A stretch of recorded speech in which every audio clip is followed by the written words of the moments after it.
og tusen hjertelig takk for at du har vært med på denne 5 dagers indre yogareisen mot mer ro og balanse for å ta tilbake hvile som din superkraft.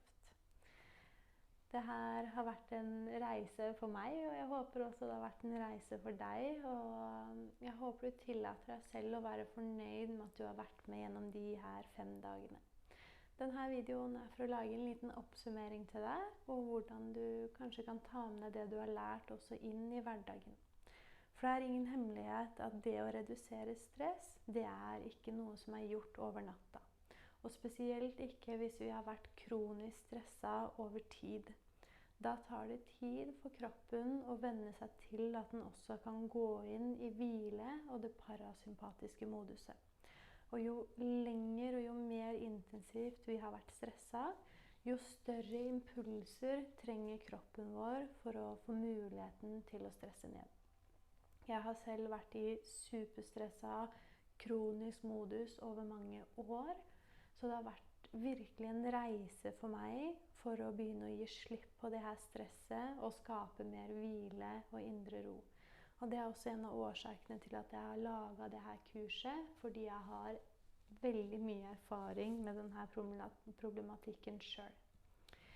Så for en liten oppsummering, det viktigste som du kan ta med deg inn i din hverdag, det er fokus på pust, og prøve å ta med denne gode, dype pusten også inn i hverdagen din, og spesielt når du merker at skuldrene begynner å trekke seg opp etter ørene, og du begynner å bli stresset. Noen av de andre tingene vi har vært gjennom, det er meditasjon. Det kan være superfint å sette av 2-3 minutter til meditasjon om dagen, kanskje mens kaffen koker, eller mens du sitter på bussen. Det er ikke sånn at det trenger å ta kjempemye tid, men det kan være en utrolig god investering for å sentrere deg og balansere deg. Vi har også vært gjennom ulike yogaøvelser, avspenning, mantrasang, så det er mange ulike verktøy som du kan benytte deg av for å gi slipp på stress i hverdagen. Du kan gjerne bruke det her kurset og de videoene om igjen for å minne deg selv på de ulike øvelsene og få hjelp til å gi slipp på stress.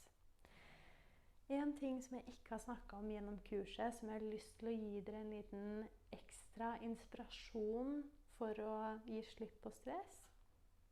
Og en av de tingene som jeg bruker aktivt i min hverdag, det er naturen.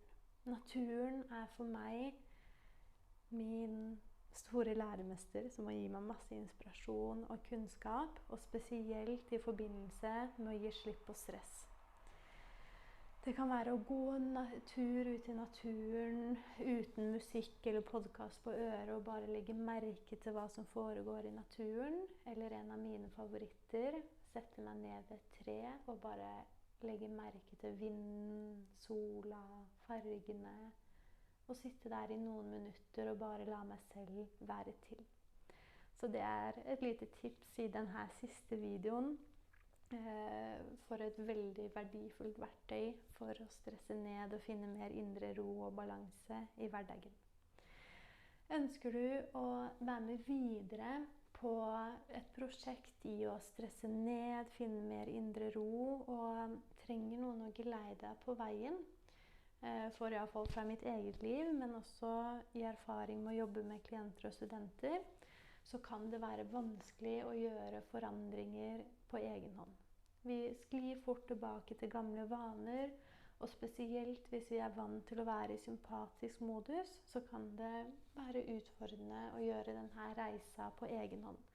Så jeg ønsker å tilby dere også å være med på en indre reise, hvor jeg geleider dere steg for steg gjennom prosessen med å implementere og gjøre det her til en del av deres hverdag.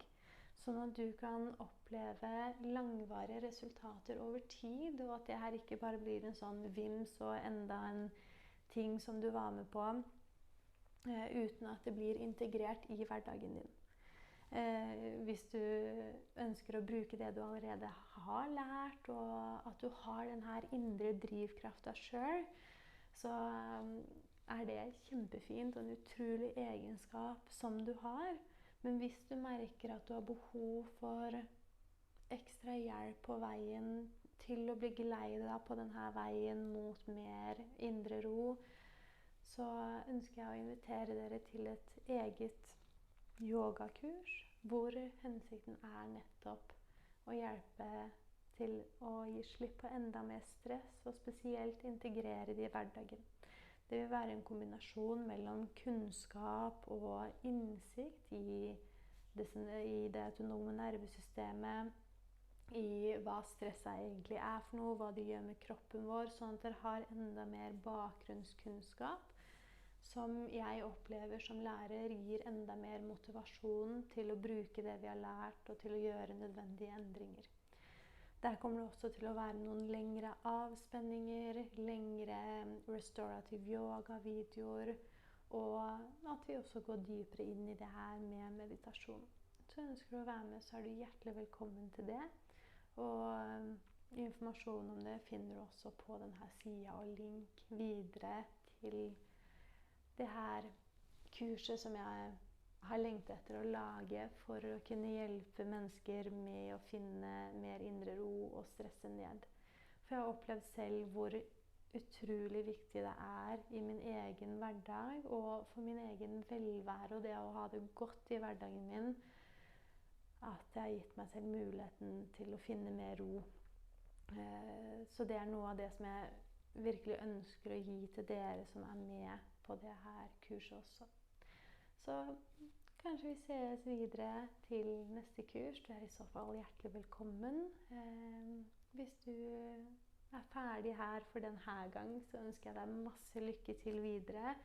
Og til dere alle sammen, tusen hjertelig takk for at dere var med på denne 5 dagers indre yogareise mot mer indre ro og balanse. Jeg ønsker dere lykke til videre på deres vei, og tusen hjertelig takk for denne gangen.